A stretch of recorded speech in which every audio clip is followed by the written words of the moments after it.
Bienvenidos a 360 grados, una visión global de la noticia, un espacio para debatir sobre todo lo que sucede en Colombia y en el mundo. Iniciamos hoy 360 hablando de una columna donde se anticipa formalmente desde la Fundación Buen Gobierno que ya llegó la hora dulce y bendecida de anunciar la reelección del presidente Juan Manuel Santos. Porque si Santos se lanza no es por vanidad, es porque tiene la convicción de que la continuación de sus políticas es lo que necesita el país. Esto lo dice en su reciente columna en el diario El Tiempo el exministro Gabriel Silva Luján, una de las cabezas de la Fundación Buen Gobierno, que explica hoy por qué el presidente Santos es mucho más que los diálogos de La Habana. Debate hoy en 360 sobre este punto. Y también hablaremos esta noche y estará centrado en una propuesta que nace desde la candidata a la presidencia de la Unión Patriótica, Aída Abello, quien propone que toda la izquierda en Colombia se una para buscar una presidencia. La propuesta aún no ha recibido respuesta de sectores de la Alianza Verde, progresistas, del Partido Comunista e incluso del Polo Democrático, que es el único con candidata oficial para el 2014. ¿Se debe unir la izquierda para ir a la presidencia y buscar todos esos votos? Debate hoy en 360 y también hablaremos de un tema muy importante que tiene que ver con el inicio mañana de la primera fase de la controvertida venta de la generadora de energía Isagen. La primera etapa de la venta corresponde a empleados, asociaciones de trabajadores, sindicatos, fondos de empleados y cooperativas. ¿Qué significa que el gobierno del presidente Santos dé inicio a esta venta para invertir en la ejecución de las concesiones de cuarta generación? Hoy tema de debate en 360 y no se muevan que ya en segundo estamos dando la bienvenida a nuestros invitados de esta noche.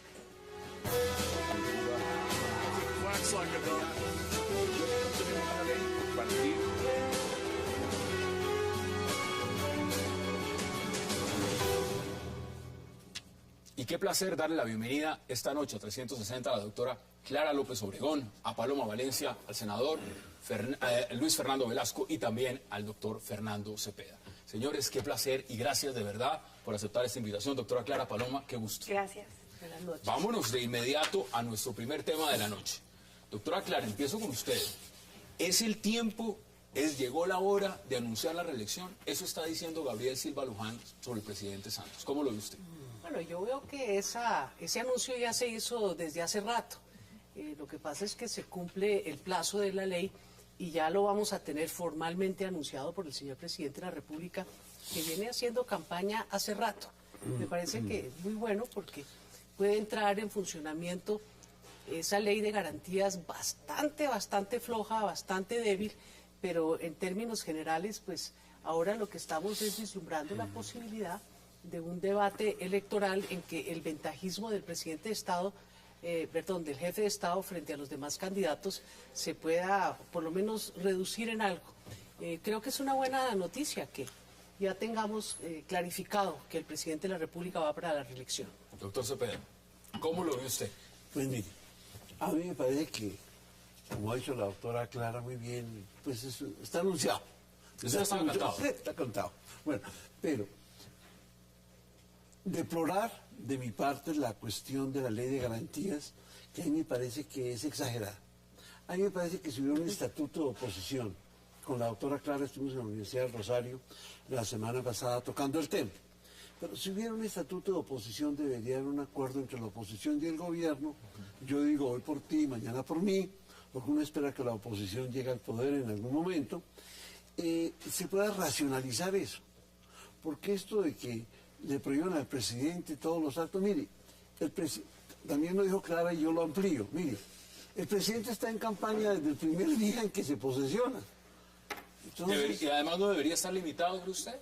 Yo creo que debería formar parte de la lucha política el denunciar al presidente porque abusa del poder, etcétera. Debería haber unas veedurías ciudadanas, en fin. Pero decirle al presidente, usted no puede nombrar un embajador, por ejemplo, eso es un absurdo. O inaugurar una obra pública, digamos.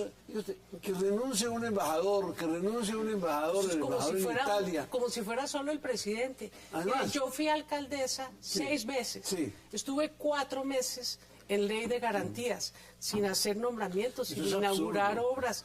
Pero le quiero decir que eso no me impidió ejercer como alcaldesa de Bogotá y con bastante buen éxito. El tema de fondo es que la inauguración de las obras sí es una manera de hacer política. Olvídese que es que esos son los dineros de todo el público. Y la verdad es que como el presidente anda tan rezagado en materia de ejecutorias, yo creo que fue que le alcanzó la fecha. No, pues ¿cómo? Le cuento que me encontré con el presidente allá en La Ceja, Antioquia. Estaba inaugurando una cancha sintética de fútbol, un techo de un polideportivo y una gradería. No, es en serio. No se ría, doctora Clara. Yo pensé que eso era solo para los alcaldes locales. No, yo también, pero no. Estaba el presidente Santos sin el techo también, sí, señor.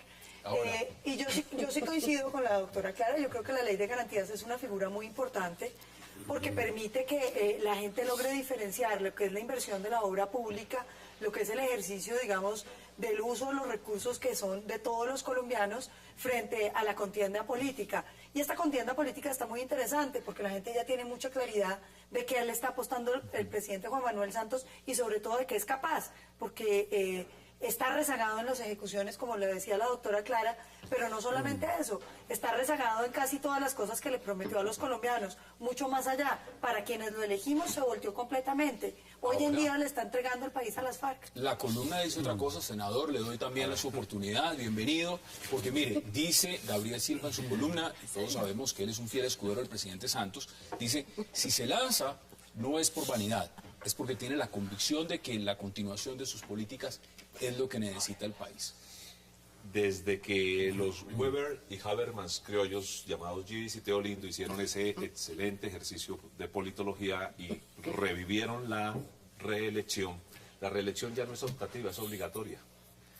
Y entonces, quien llegue a la presidencia automáticamente tiene que comenzar a generar. Por eso a mí no me gusta la reelección, se lo digo. Nunca me ha gustado, no me gusta. O sea, cada vez que presentan esas locuras en el Congreso ahora presentaron hasta de ampliación de periodos de alcaldes y todo eso, de los actuales incluso, una cosa completamente loca.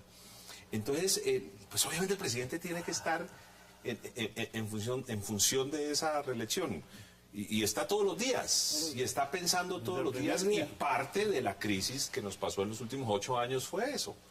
O sea, más que pensar en políticas, comenzamos a pensar en acciones para buscar la reelección. Yo también estuve con el presidente en Antioquia, pero yo estuve defendiendo política, y una política que yo valoro mucho del presidente Santos, que fue el valor que tuvo de plantear una reforma arancelaria para el sector de confecciones y calzado, que está generando pleno empleo en el sector de confecciones. Es impresionante. Es decir, lo dice la Cámara, no lo digo yo. Sí es más que el solo tema de la obra. No, es mucho más. Es mucho más. Y yo, pues ahora, en este debate, plantearemos un debate interesante. Porque yo sí creo que hay cosas que vale la pena defender, como hay cosas que vale la pena criticar. Mire, veamos extractos de lo que dice Gabriel Silva de por qué es importante y llegó la hora de esa dulce anuncio de la reelección.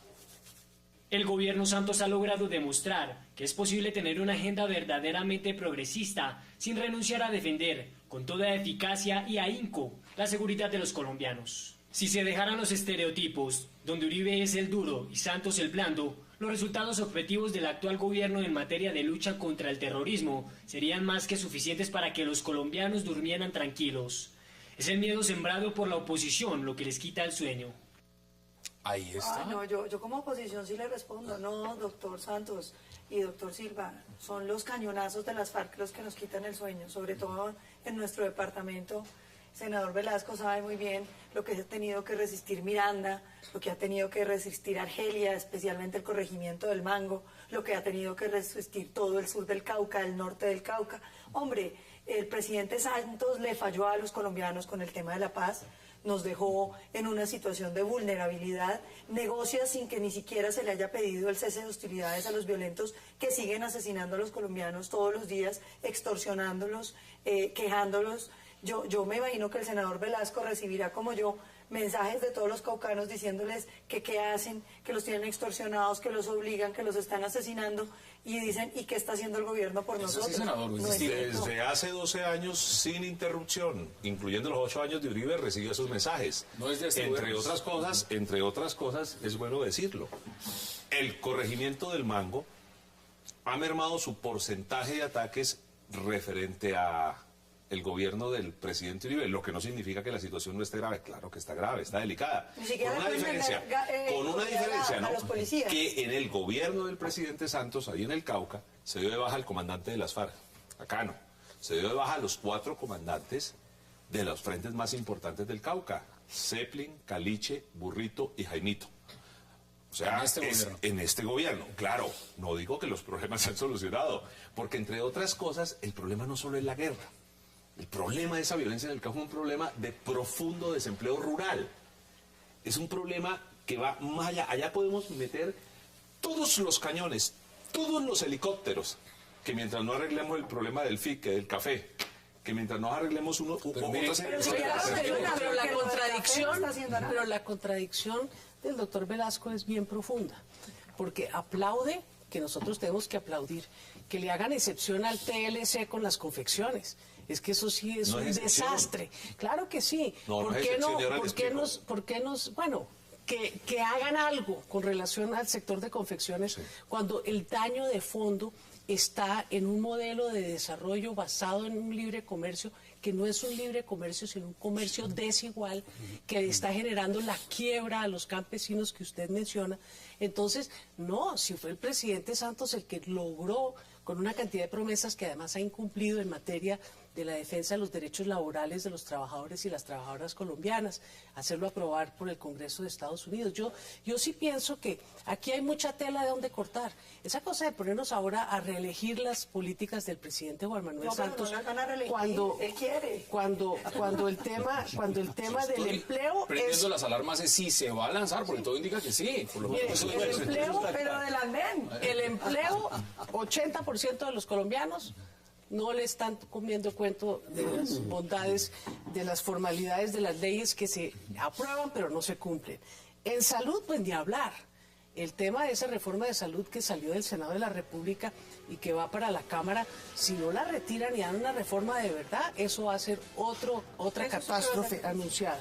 El costo de vida, en fin, todos los temas económicos, todos los temas sociales, desde luego no dan para que el doctor Silva Luján diga que esto es un problema, que con solo la paz sería para reelegirlo. Yo Vamos a la pausa, porque también le quiero preguntar qué piensa usted al respecto. Vamos a la primera pausa entre 60 y ya regresamos.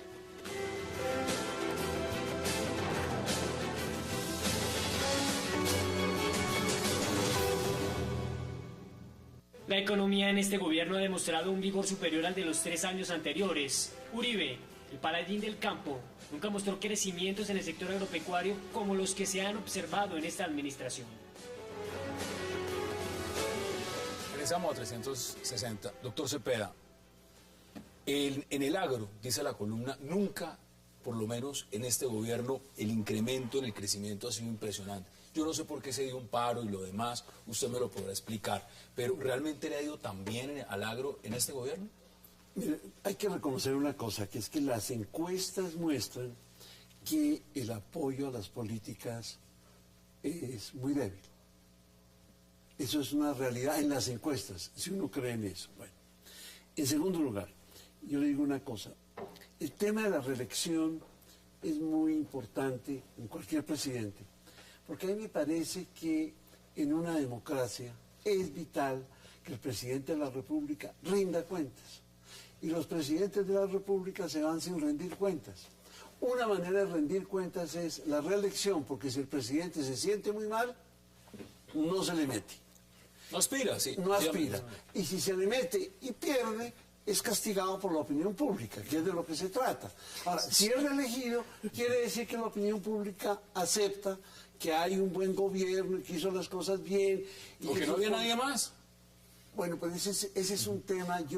O que están utilizando toda la política gubernamental para reencauchar al presidente. Y yo, por ejemplo, me sorprendí cuando estuve en Barrancabermeja, la cantidad de cuñas radiales invitando a toda la gente de Familias en Acción a decir que tenían que ir a un estadio a recibir al presidente de la República. A mí me parece que esas cosas no se ven bien.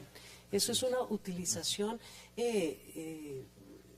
pobre, indebida, sí, de un programa gubernamental dirigido especialmente a la gente de más escasos recursos de este país. Les quita de su dignidad. Ellos tienen que poder decidir por sí solos por quién van a votar. Por eso es que me parece a mí tan importante que en una campaña la oposición tenga la oportunidad, los escenarios, los medios, pero venga, que no las herramientas para denunciar eso. Porque yo le cuento, el presidente Santos estaba en la Ceja inaugurando esas canchas de fútbol con el alcalde de La Ceja, porque eran unas obras financiadas por el municipio, y paralelamente a eso, en el mismo momento, el alcalde de Carmen de Viterbo revocaba el permiso para el acto de Uribe en la plaza pública.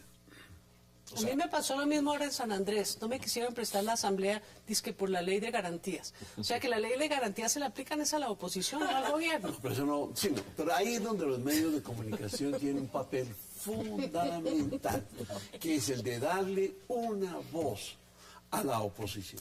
Sin oposición, sin visibilidad. Aquí vienen todos los días. Perfecto, oiga, eso es perfecto. Pero oposición sin visibilidad. ¿Se han dado todos. cuenta el daño que le hizo a la institucionalidad, el afán de poder de Uribe? Ese deseo desesperado de seguir siendo presidente, no para negociar la paz, sino de pronto para seguir haciendo negocios. Es que esas son las cosas, esas son las cosas, sí. El afán no era el presidente Uribe, es de quienes lo queremos en el poder. Dos congresistas y les da notarías y judicialmente está demostrado para hacerse reelegir. Sí, señor, está condenado Teodoro, está condenado Gidis, está condenado por cohecho. Y el cohecho es dar, es dar y recibir por algo. ¿Y por qué digo? ¿Y por qué recibió? Por votar una reunión. Mire, yo estuve en la reunión, en la casa de Clara Pinillos, cuando éramos 19 congresistas que decidimos votar no a la reelección. Y a las 5 de la mañana nos habían volteado a dos congresistas. No, es que también las cosas hay que decirlas completicas. A este país se le hizo un daño terrible con la reelección. Se le hizo un daño terrible. Y se le hizo un daño por la vía del atajo. Entonces, eso es lo que está pasando. Y es que ¿Esa es la consecuencia? Y es que eso ha generado... Entre otras cosas, la Constitución prevé que la Constitución se puede reformar. Entonces no hay ningún atajo. Sí, pero no dando notarías y no dando platica. No, el de la mermelada es al presidente Sánchez. No nos vengan ahorita a confundir. Tuvo que darles primas a los congresistas porque voten la reforma a la salud. Judicialmente demostrado. Ahí están los ministros en un proceso que además van a tener que declarar nulo porque ya prejuzgaron en ese proceso. Pero yo le quiero decir una cosa con el tema de la reelección. Definitivamente esos dos votos no están claros.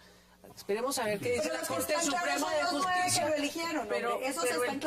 Pero el tema de fondo es que eso le quitó toda estructura a nuestra Constitución política, acabó con el equilibrio de los poderes y nos generó en esta etapa un presidente de la República que hace un proceso de paz y uno se la pasa pensando, esa declaración, esa rueda de prensa del señor ministro de la Defensa, ¿eso era para qué? ¿Para ayudar a la reelección o para torpedear el proceso de paz?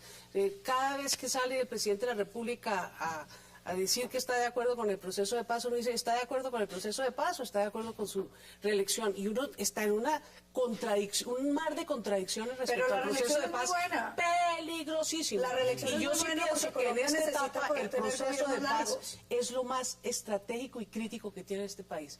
Pero no puede ser que ahora nos veamos supeditados en esta etapa a que si se está con el proceso de paz, entonces hay que hacer reelección. Ya han salido términos nuevos que he aprendido como criptosantista, porque nos están amarrando tanto la reelección al proceso de paz que se está convirtiendo en una bandera indebida del gobierno cuando es un tema que nos interesa a todos los colombianos. Pero ¿qué opina usted de la trampa que hicieron con el referendo? Que la Corte Constitucional en 1994 lo sentó muy claramente en una jurisprudencia, doctor Cepeda, usted lo sabe, diciendo que los referendos no podían ser en época de elecciones para que tuviera dos salvaguardas, no solamente las mayorías democráticas, sino un umbral. un umbral. Y entonces, para quitarse el problema del umbral, lo ponen en fecha de elecciones. ¿Qué le parece eso como respeto a las reglas, senador Velasco? Aquí hay otro extracto que quiero que miremos y volvemos a la mesa de debate. En materia de seguridad social, de generación de empleo, de agua potable, de democratización de regalías, de arrinconar a la miseria, de enfrentar el caos de la salud, de ampliar la protección de la niñez temprana y de ofrecer vivienda a los más pobres. El récord del gobierno, objetivamente, es muy significativo. Es muy significativo. ¿En qué país vive el doctor Silva Luján? Yo les pregunto a ustedes, ¿ese es el lineamiento de cómo está el país? ¿Así se ve el país? No, yo ya dije que en las encuestas se dice lo contrario. Si las encuestas son correctas, eso es otro debate. Pero las encuestas dicen que la opinión pública no considera eso así. Aún en el tema de la paz, por eso es tan arriesgado el tema de la paz, porque en el tema de la paz todos, si el porcentaje de apoyo a la idea de la paz es muy alto. Mayoritario. Pero a las cosas concretas y las más importantes, como es el tema de justicia o no justicia, impunidad o no impunidad, Representación. elegibilidad o no elegibilidad, participación o no, la cuestión es muy Aquí dice que hasta en la salud está yendo bien. Mire, empecemos a redondear porque quiero que hablemos también de lo que significa la izquierda y si se unifica o no. ¿Cuáles son sus conclusiones, senador, sobre este tema? Comienzo diciendo, hay cosas que me gustan. Yo fui el coordinador ponente de la reforma a la regalía, de la redistribución, y defiendo ese acto legislativo. Creo que hicieron un desastre en la ley, porque le quitaron, o sea, la agilidad, esa fue la ley. O sea, ¿cuál era la filosofía? Redistribuyamos, que lleguen a todos los lugares, pero se inventaron una cantidad de cosas y de nuevo el gobierno nacional, planeación nacional, tenemos tecnócratas, hay un artículo buenísimo de Andrés Noé Roth que dice cuál es la crisis de Colombia. El 87% de los que toman decisiones en este país son graduados de 4 universidades privadas de Bogotá. Entonces no entienden el país, no entienden qué está pasando en el país y son los que hacen unas decisiones terribles. La ley estatutaria de la salud, con excepción de algo en que nos derrotaron a Avellaneda y a mí, que fue la integración vertical, me gusta. Por eso, en el debate de la ley ordinaria, yo les decía, pero no hagan ridiculeces que no pueden hacer nada que vaya en contravía de la ley estatutaria. Ya la hicimos. Ya fijamos 3 criterios de exclusión, no pueden meter más. Lo hicieron. Y metieron 8. Se les cae. Es que hacen unas barbaridades que yo no puedo entender. O sea, yo creo que hay cosas que han avanzado, la ley de víctimas, la ley de restitución de tierra. No, tiene que mostrar. Tiene críticas que hacer, por Dios. Claro. Por Dios. ¿Hay más que mostrar? ¿O hay menos que mostrar? ¿Cuáles son sus conclusiones, doctor? Bueno, mis conclusiones es que en el balance hay menos que demostrar de lo que quieren hacer ver. Y yo digo que sí, hay unos avances legislativos. Pues en 276 leyes, ¿cómo uno va a decir que todo coma es mala? No, ahí hay cosas que uno tiene que rescatar. Pero hay unas cosas estructurales dramáticas. Como ahora van a ver lo que va a pasar con el incidente fiscal. Ahí por derechito van a acabar con la tutela. Entonces, la verdad es que la reelección, coincido con el doctor Velasco, un desastre que exista la figura. 2, ha generado unos incentivos dramáticamente negativos para el ejercicio del gobierno. En vez de dedicarse el presidente a sacar su administración en 4 años con resultados, empieza a programar un gobierno de 8 y resulta que los primeros 4 años se le van como el agua por entre el sedazo. ¿Qué fue lo que le pasó al presidente Juan Manuel Santos? Y creo que le va a salir caro. Es muy posible que... ¿Cuáles son las suyas? Que en la segunda vuelta sea derrotado y creo que a eso estamos apostando muchos en este país. ¿Cuáles son las suyas? No, yo quiero decir que la reelección es una excelente figura porque le da a los países la posibilidad de premiar presidentes buenos o salir de presidentes malos, como va a pasar con Juan Manuel Santos. Lo que sí quiero decir es que el gobierno de Juan Manuel Santos ha sido malo por muchísimas cosas, pero principalmente porque es la mayor estafa democrática que uno conozca. Quienes votamos por él, en la inmensa mayoría, que éramos los uribistas, nos sentimos profundamente decepcionados porque yo creo que le hizo un gran daño a la democracia. Uno no puede ser elegido con unas políticas para resultar haciendo las de otros partidos, porque eso rompe la credibilidad en la política, rompe las instituciones democráticas. Yo no creo que el presidente Juan Manuel Santos tenga mucho que mostrar, entre otras porque como a él le gustan los juegos de azar, creo que interpretó gobernar como jugar ruleta. Había muchísimos problemas en el tablero y le apostó todas las monedas al tema de la paz. Colombia tiene muchísimos más problemas. Vamos a la pausa. Ahí están las posiciones porque vamos a hablar luego de otro tema que tiene que ver con la izquierda en Colombia y con la UP. Ya regresamos.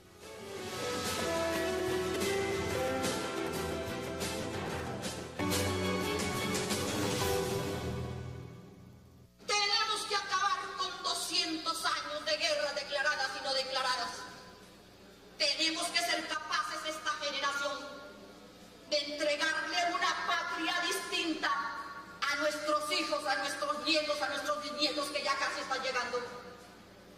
Porque no podemos, compañeros, seguir en esa polarización que quiere formar el señor Uribe, escupiendo balas todos los días y diciendo que en este país tiene que continuar la guerra. Ese procurador que se lleva la Constitución Nacional desde su artículo primero por delante, ese procurador que el artículo 13 no le dice nada, que el derecho a la igualdad no existe para él, porque se volvió un perseguidor de la izquierda colombiana, porque le quita los derechos políticos a la izquierda, porque cualquier persona que esté contra la institución inmediatamente es muerto político, como hizo con Piedad Córdoba. Regresamos a 360 y por supuesto estamos viendo lo que significa el regreso de Aida Abella y lo que eso puede significar entre la OPEA, porque ya va a ser además candidata a la presidencia por la Unión Patriótica.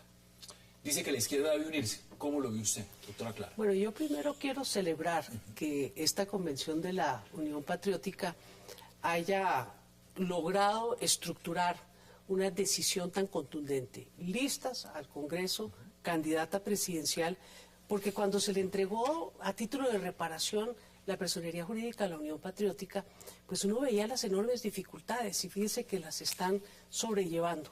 Ahora, eso quiere decir que el gobierno tiene que hacer un esfuerzo muy, muy grande, especial de garantías para la Unión Patriótica. A nadie se le escapa la complejidad de ese esfuerzo. Y la unidad de la izquierda, pues, depende de muchos factores. ¿Pero usted la ve viable? ¿Usted es candidata? No, pues claro que uno la ve viable. Pero pues uno está pendiente de que se puedan llevar a cabo las conversaciones. Parece que en la izquierda nos gusta conversar mucho a través de la prensa y muy poco directamente. Yo en el 17 de junio, un mes después de haber sido intervenida quirúrgicamente, casi que sin permiso del médico, me levanté a hacer una rueda de prensa para mover el tema de la necesidad de una convergencia de cara a las elecciones del año entrante. Hice todos los llamados y se quedaron en llamados. Fue muy difícil concretar. ¿No fueron los progresistas? No pudimos hablar concretamente porque a ellos les interesaba era la ley que querían sacar en el Congreso de la República para permitir nuevamente el transfugismo. Los del Partido Comunista pues están desde luego, y uno lo entiende, muy molestos con el polo. Entonces ahí hay una cantidad de temas que se tienen que suavizar y que desde luego a mí me parece muy importante. A mí me parece muy importante dialogar y buscar. Pero le quiero decir una cosa. El mandato que yo tengo del Congreso del Polo, que se reunió el año pasado con elección popular, 160.000 militantes eligieron los delegados, es convergencia democrática con la izquierda y más allá de la izquierda, porque nosotros sí aspiramos a presentar una propuesta al electorado para generar una nueva mayoría capaz de hacer transformaciones profundas en este país. Desde luego que con el Centro Democrático le puedo anticipar que no es factible, porque nosotros sí tenemos demasiadas diferencias estructurales sobre los temas y los ejes centrales del programa, el tema de la paz, el tema del modelo económico, el tema de la salud. Todos esos temas nos separan demasiado. ¿Cómo lo ve usted, doctor Cepeda? Pues mire, yo diría que si alguna vez ha habido una oportunidad para la izquierda, es esta. Esta es la oportunidad. Sí. La tiene, casi que me atrevería a decir que servida. El problema es que es bien probable que una vez más la desperdicie. Digamos que hace una vez más, ¿no? Sí. Es la primera vez que uno ve una posibilidad. Un panorama tan favorable. Porque es que antes con la matazón era muy complicado. Sí, pero hace 4 años pero el doctor López era de izquierda. Hombre. No, pero hace 4 años tuvieron una oportunidad. Pero cuando era de izquierda, la dificultad de hacer oposición era igualita a la que nos toca a nosotros. A él lo dejaron salir una vez en televisión cuando era candidato del MRL, pero para hablar sobre las flores de la sabana. Sí. No lo dejaban ni siquiera hablar de política. Sí, pero digamos que hace 4 años la Ola Verde tuvo una gran oportunidad. Y que esa oportunidad no solamente se perdió, fue el único partido que Miren pasó, lo que está ahora la Alianza Verde. Pasó a la segunda vuelta liberales, no pasaron conservadores, no pasaron otros partidos, no, eso es increíble históricamente. ¿La ola verde izquierda? Yo iba a hacer esa pregunta. Es que esa es la dificultad que tenemos con la unidad de la izquierda. Bueno, que es que imagínese usted la unidad de la izquierda con el doctor Enrique Peñalosa. Bueno, pero hoy en día tiene más de izquierda con progresistas y hasta ahí está Navarro. Si no, yo acepto eso, pero digamos que hay una oportunidad. Podríamos formularla diciendo si hay una oportunidad para alguien que no sea lo tradicional, el establecimiento. Eso, sí. Digamos eso. Que fue un poco lo que pasó hace 4 años. En cierto modo. La alternativa. Es la alternativa, sí. Hay una oportunidad. Hay una oportunidad. Pero tendría que llegar unificados, en su opinión. Sin duda. Sin duda, no hay otra. Es decir, como ha ocurrido en Chile. Es decir, en Chile lo que le ha permitido a la izquierda gobernar después del gobierno de Pinochet todo el tiempo, con la excepción del gobierno de Piñera. ¿Y usted dónde me ve este lado de la ecuación? ¿Dónde me ve al Uribe Centro Democrático? El Centro Democrático, digamos que, es decir, la situación es muy difícil porque Centro Democrático y el santismo, llamémoslo así, es la división del establecimiento. Y esa división... Es que no hay santismo, doctor Cepeda. Puede ser, pero digamos que eso jamás había ocurrido. Con esa intensidad, yo no recuerdo. Y eso abre la ventana para que entre... Así es, y en temas tan fundamentales. Solo en el año 46. Pero, digamos, Turbay, Gaitán versus Ospina Pérez. Pero porque se terminaba la hegemonía liberal, y era la revancha conservadora de volver al poder. Pero yo diría que las tesis tan radicales que hay hoy, la confrontación tan dura, esa no la veo. Yo sí quiero decir una cosa, mire.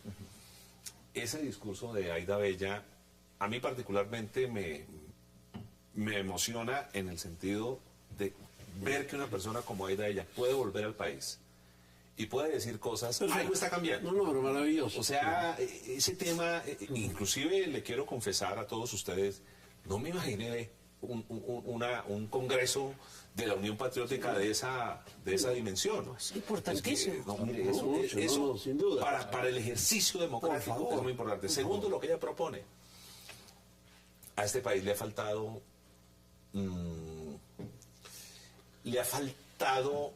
que el país reconozca la importancia de la oposición. Sí, sin duda. Mire, si algo necesita una democracia es verdadera oposición. Así es. Ahora, lo que pasa es que institucionalmente ser oposición en Colombia es muy difícil, doctora Clara. No tanto por la televisión. Nosotros tenemos un sistema electoral. Ojalá algún día fuéramos lo suficientemente valientes de repensar lo que se llama sistema electoral de suma cero. Entonces la gente no quiere estar en la oposición porque el que está en la oposición pierde todo. En un municipio pequeño, un grupo saca 4.200 votos, el otro grupo saca 4.150. Los de 4.200 ganan todo y el de 4.150 no gana nada. Yo creo que nosotros tenemos que comenzar a pensar unos esquemas de participación política en donde el que pierda, no pierda todo. Esto volvió a ser que votan hasta el portero. Eso pasó cuando le dijeron a Petro que sacó... Pero 20.000 funcionarios de la administración. Yo creo que hay que hacer en Colombia una cosa que está pendiente y tenemos que hacerlo con Centro Democrático, con la izquierda, con el Partido Liberal, con todos los sectores, es de verdad repensar una reforma política que incentive la oposición. O sea, que el que pierda no pierda todo. Pero mire, Paloma, que hayan espacios aquí están hablando de la Alianza Verde. Nosotros hemos pedido, desde que empezamos las conversaciones del Estatuto de Oposición con el gobierno, que se hablara de la posibilidad, por ejemplo, de tener un gabinete en la sombra. ¿Eso qué significaba? Una financiación adicional mínima para poderle hacer un buen seguimiento a los distintos ministerios. Pero ni eso les pareció. Les pareció mucha plata poder financiar un gabinete desde el de la Congreso oposición. estaban diciendo, del quinto Congreso del partido de la UP, nos tienen que devolver 14 curules, dicen, y exigir además que esos periodos no les exceden el umbral. Tema del umbral para la UP. Hay que repensar. O sea, El tema del umbral y el tema de la reforma política hay que decir que tiene muchos vacíos. Colombia hizo una reforma política sobre la base de que la ley es capaz de cambiar las realidades. Colombia no tiene partidos fuertes porque no hay partidos fuertes. Aquí los partidos tienen una combinación ideológica que no pega y difícilmente la cumplen. Están muy desprestigiados. Están atentos además al gobierno de turno. Yo diría que el único partido que ha tenido coherencia ideológica es el Polo Democrático, que tiene gente muy en una sola línea y no se mueven de ahí, independientemente de quién sea el gobierno. Pero nosotros el Partido Liberal hizo oposición 8 años a Uribe. Sí, ahora llega y al ministro de Defensa de Uribe se le pasaron. Fíjese lo curioso. Entonces, yo creo que hay varias cosas. El otro tema que me parece importante sobre la UP, que celebramos su regreso, es que yo sí quisiera ver claridad de ellos en términos de la combinación de las formas de lucha. Porque ellos han tenido una posición ambivalente con el ejercicio de la violencia en la política, y yo creo que Colombia está en un momento muy delicado donde tiene que haber pronunciamientos muy claros sobre el tema de la violencia en la política. ¿Se lo ve igual? Mire, a mí me parece que el tema de la combinación de las formas de lucha está en un proceso de resolución con los diálogos de La Habana. El tema de fondo es, nosotros en el pueblo hemos sido clarísimos, pero no nos aceptan. Cuando decimos que somos civilistas, que nosotros solo aceptamos... Entonces, a mí todos los días me dicen que soy la candidata de las FARC. Entonces, el tema de fondo es que no aceptan la existencia de una oposición que muestre síntomas o signos de avanzar.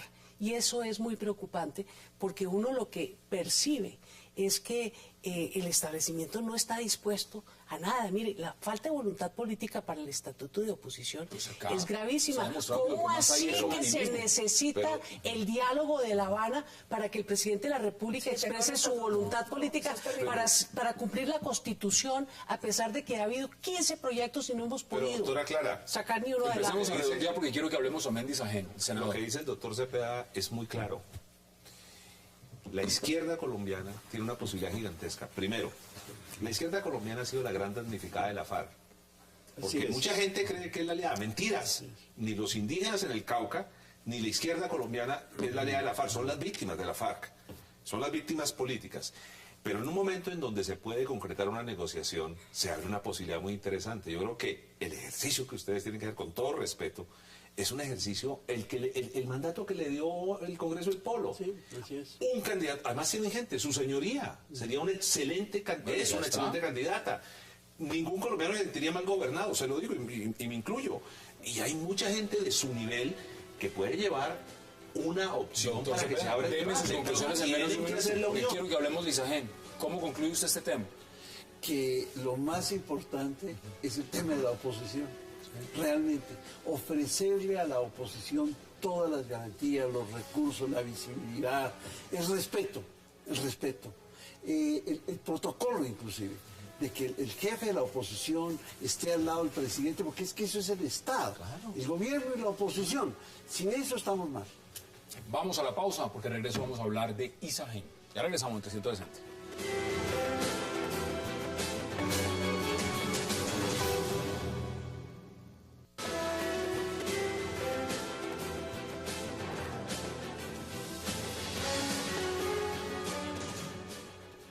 Regresamos a 360. Paloma, mañana sale la venta Isagen. Súper triste me tiene esa noticia. Hombre, yo creo que hay varias cosas que habría que haber pensado antes. La primera es que la energía es un activo estratégico. Hoy en día todo el desarrollo está basado en energía. Entre otras cosas, una de las razones por las que la situación con Ecuador, cuando fue dado de baja Raúl Reyes, no empeoró, fue porque ellos dependen energéticamente de Colombia. Estamos entregándole uno de los negocios más importantes del porvenir colombiano solamente a privados. Era importante mantener un sector público, mayoritariamente público, que pudiera responder a esas necesidades. La venden además en el contexto donde no han entrado a funcionar 2 hidroeléctricas nuevas que tiene, que van a subir en un 40 o 45% la capacidad instalada de Isagen.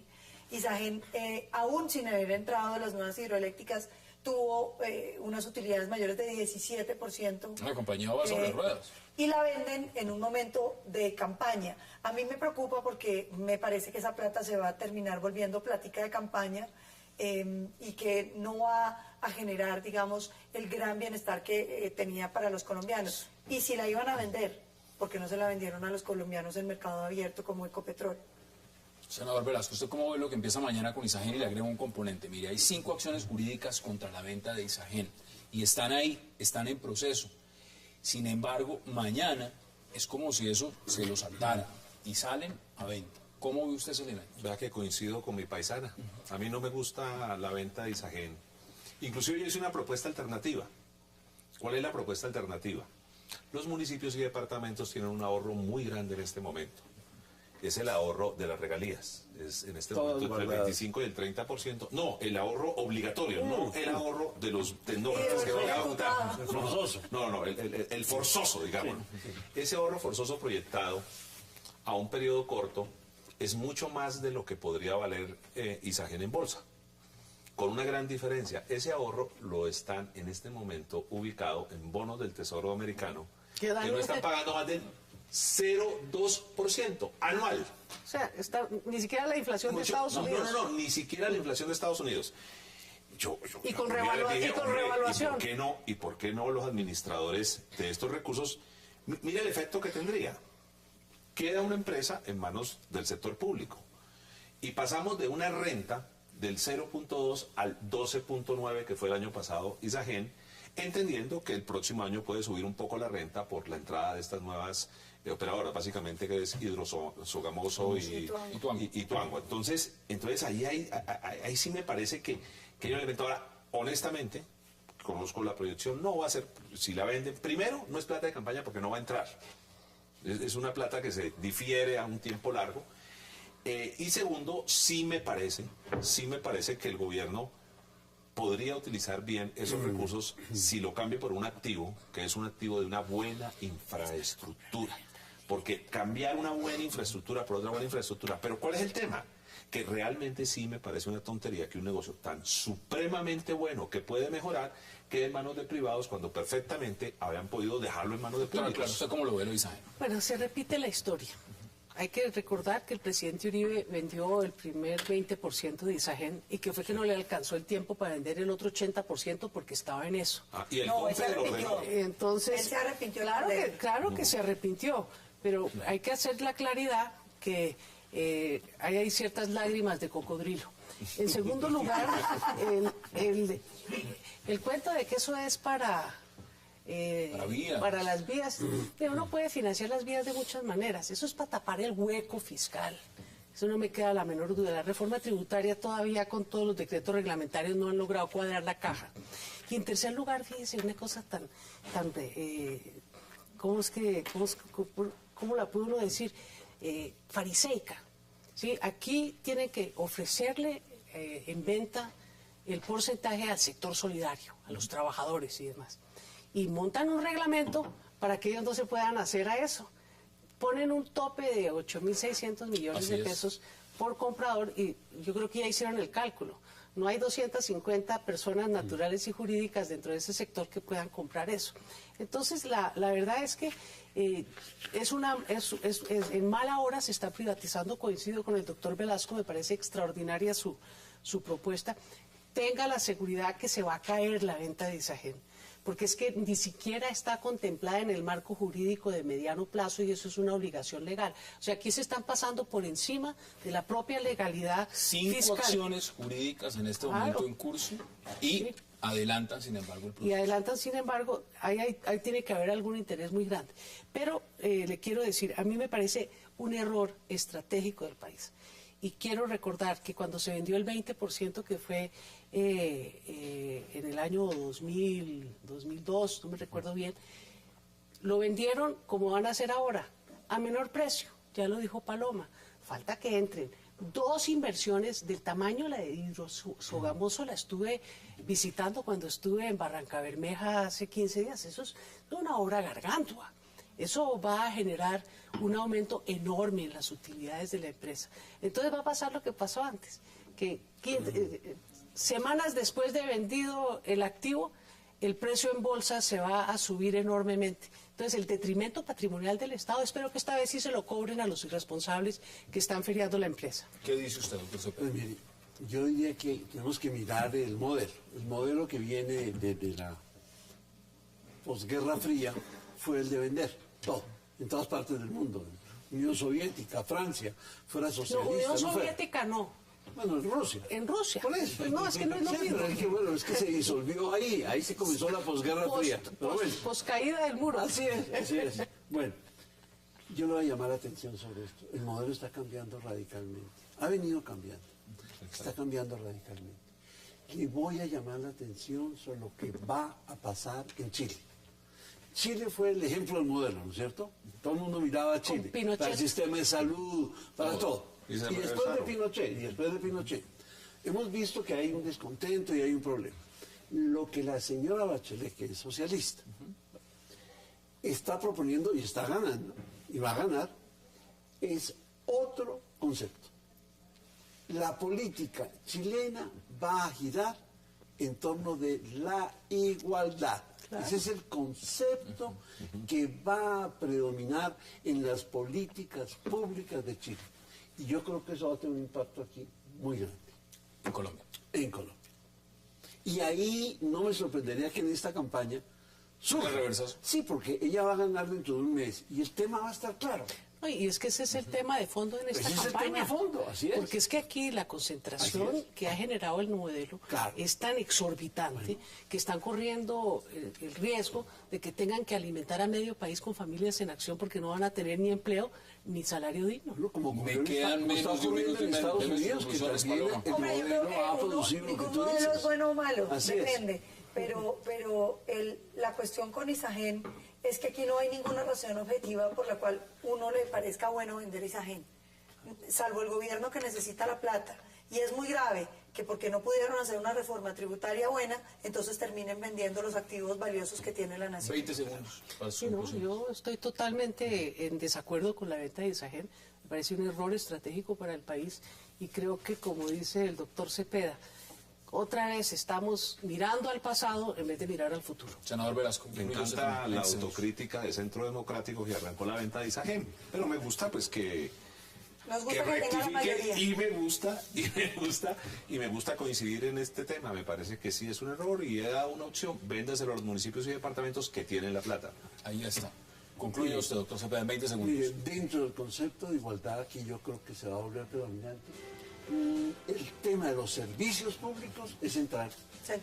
Porque los servicios públicos son los que pueden proporcionar algún grado de igualdad.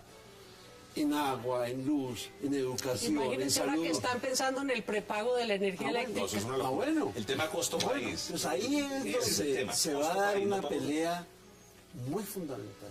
Y la luz en Colombia es muy cara. Sí, el tema de los servicios públicos va a volver a la palestra. Sí. ¿Quién los administra, quién los gerencia? Porque es con los servicios públicos como usted puede ayudar un poco a levantar, digamos, la educación, la salud. Lo demás. El agua, por favor.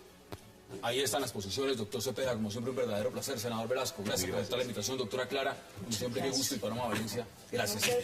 A ustedes gracias por acompañarnos. Nos vemos mañana de nuevo a la misma hora, 8 p.m., para seguir debatiendo toda la agenda política de Colombia y del mundo. Y no olviden, repetición de 360 de esta noche a las 11:30 de la noche. Es una próxima oportunidad.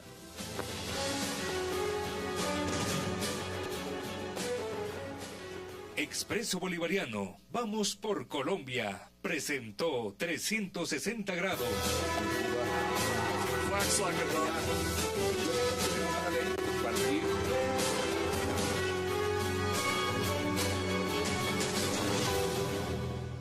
Me encontré con el presidente allá en La Ceja, Antioquia. Estaba inaugurando una cancha sintética de fútbol, un techo de un polideportivo y una gradería. No, es en serio. No se ría, doctora Clara. Yo pensé que eso era solo para los alcaldes locales. No, yo también, pero no. Estaba el presidente Santos sin el techo también, sí, señor. Y yo sí coincido con la doctora Clara. Yo creo que la ley de garantías es una figura muy importante porque permite que la gente logre diferenciar lo que es la inversión de la obra pública, lo que es el ejercicio, digamos, del uso de los recursos que son de todos los colombianos frente a la contienda política. Y esta contienda política está muy interesante porque la gente ya tiene mucha claridad de que él está apostando el presidente Juan Manuel Santos y sobre todo de que es capaz, porque está rezagado en las ejecuciones, como le decía la doctora Clara, pero no solamente eso, está rezagado en casi todas las cosas que le prometió a los colombianos, mucho más allá. Para quienes lo elegimos se volteó completamente. Hoy en día le está entregando el país a las FARC. La columna dice otra cosa, senador, le doy también su oportunidad, bienvenido, porque mire, dice Gabriel Silva en su columna, y todos sabemos que él es un fiel escudero del presidente Santos, dice, si se lanza, no es por vanidad, es porque tiene la convicción de que la continuación de sus políticas es lo que necesita el país. Desde que los Weber y Habermas criollos llamados Givis y Teolindo hicieron ese excelente ejercicio de politología y revivieron la reelección ya no es optativa, es obligatoria. Y entonces, quien llegue a la presidencia ¿Va automáticamente? tiene que comenzar a generar. Por eso a mí no me gusta la reelección, se lo digo. Nunca me ha gustado, no me gusta. O sea, cada vez que presentan esas locuras en el Congreso ahora presentaron hasta de ampliación de periodo.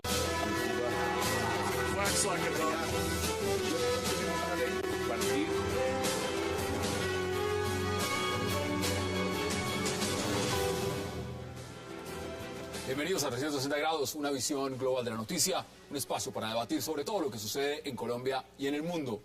Iniciamos hoy 360 hablando de una columna donde se anticipa formalmente desde la Fundación Buen Gobierno que ya llegó la hora dulce y bendecida de anunciar la reelección del presidente Juan Manuel Santos. Porque si Santos se lanza no es por vanidad, es porque tiene la convicción de que la continuación de sus políticas es lo que necesita el país. Esto lo dice en su reciente columna en el diario El Tiempo el exministro Gabriel Silva Luján, una de las cabezas de la Fundación Buen Gobierno, que explica hoy por qué el presidente Santos es mucho más que los diálogos de La Habana. Debate hoy en 360 sobre este punto. Y también hablaremos esta noche y estará centrado en una propuesta que nace desde la candidata a la presidencia de la Unión Patriótica, Aida Abello, quien propone que toda la izquierda en Colombia se una para buscar una presidencia. La propuesta aún no ha recibido respuesta de sectores de la Alianza Verde, progresistas, del Partido Comunista e incluso del Polo Democrático, que es el único con candidata oficial para el 2014. ¿Se debe unir la izquierda para ir a la presidencia y buscar todos esos votos? Debate hoy en 360 y también hablaremos de un tema muy importante que tiene que ver con el inicio mañana de la primera fase de la controvertida venta de la generadora de energía Isagen. La primera etapa de la venta corresponde a empleados, asociaciones de trabajadores, sindicatos, fondos de empleados y... Está anunciado. Está contado. Bueno, pero deplorar de mi parte la cuestión de la ley de garantías, que a mí me parece que es exagerada. A mí me parece que si hubiera un estatuto de oposición, con la doctora Clara estuvimos en la Universidad del Rosario la semana pasada tocando el tema, pero si hubiera un estatuto de oposición debería haber un acuerdo entre la oposición y el gobierno. Yo digo hoy por ti, mañana por mí, porque uno espera que la oposición llegue al poder en algún momento, se pueda racionalizar eso. Porque esto de que le prohíban al presidente todos los actos, mire, también lo dijo Clara y yo lo amplío, mire, el presidente está en campaña desde el primer día en que se posesiona. Entonces, y además no debería estar limitado, ¿cree usted? Yo creo que debería formar parte de la lucha política el denunciar al presidente porque abusa del poder, etcétera. Debería haber unas veedurías ciudadanas, en fin. Pero decirle al presidente usted no puede nombrar un embajador, por ejemplo, eso es un absurdo. O inaugurar una obra pública, digamos. Que renuncie un embajador, en Italia. Como si fuera solo el presidente. Además, yo fui alcaldesa 6 veces. Sí. Estuve 4 meses en ley de garantías, sin hacer nombramientos, sin inaugurar obras. Pero le quiero decir que eso no me impidió ejercer como alcaldesa de Bogotá y con bastante buen éxito. El tema de fondo es que la inauguración de las obras sí es una manera de hacer política. Olvídese que es que esos son los dineros de todo el público. Sí. Y la verdad es que como el presidente anda tan rezagado en materia de ejecutorias, yo creo que fue que le alcanzó la fecha. Mira, Paloma. Pues ¿cómo? Le cuento que... Operativas. ¿Qué significa que el gobierno del presidente Santos dé inicio a esta venta para invertir en la ejecución de las concesiones de cuarta generación? Hoy tema de debate en 360 y no se muevan, que ya en segundos estamos dando la bienvenida a nuestros invitados de esta noche.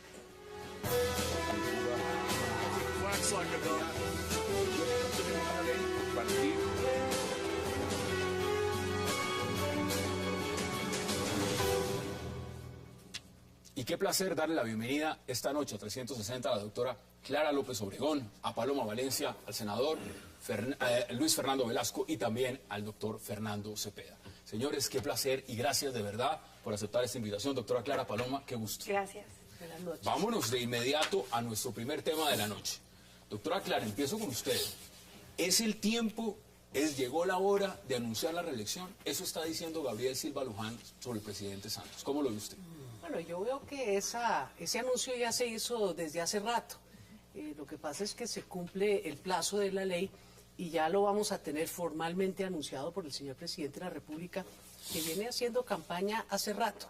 Me parece que es muy bueno porque puede entrar en funcionamiento esa ley de garantías bastante floja, bastante débil, pero en términos generales, pues ahora lo que estamos es vislumbrando la posibilidad de un debate electoral en que el ventajismo del presidente de Estado, del jefe de Estado frente a los demás candidatos se pueda por lo menos reducir en algo. Creo que es una buena noticia que ya tengamos clarificado que el presidente de la República va para la reelección. Doctor Cepeda, ¿cómo lo ve usted? Pues mire, a mí me parece que, como ha dicho la doctora Clara muy bien, pues eso de alcaldes y todo eso, de los actuales incluso, una cosa, sí, una cosa completamente loca. Entonces, pues obviamente el presidente tiene que estar en función de esa reelección. Y está todos los días, y está pensando todos los días, y parte de la crisis que nos pasó en los últimos 8 años fue eso.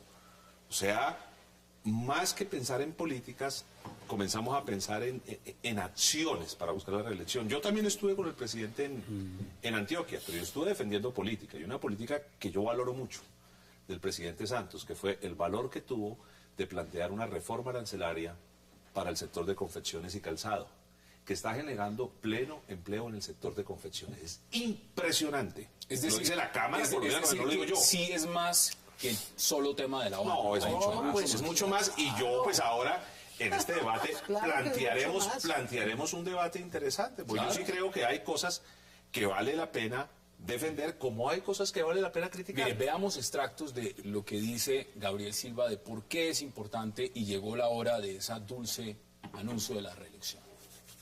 El gobierno Santos ha logrado demostrar que es posible tener una agenda verdaderamente progresista sin renunciar a defender, con toda eficacia y ahínco, la seguridad de los colombianos. Si se dejaran los estereotipos, donde Uribe es el duro y Santos el blando, los resultados objetivos del actual gobierno en materia de lucha contra el terrorismo serían más que suficientes para que los colombianos durmieran tranquilos. Es el miedo sembrado por la oposición lo que les quita el sueño. Ahí está. No, yo como oposición sí le respondo. No, doctor Santos y doctor Silva, son los cañonazos de las FARC los que nos quitan el sueño, sobre todo en nuestro departamento.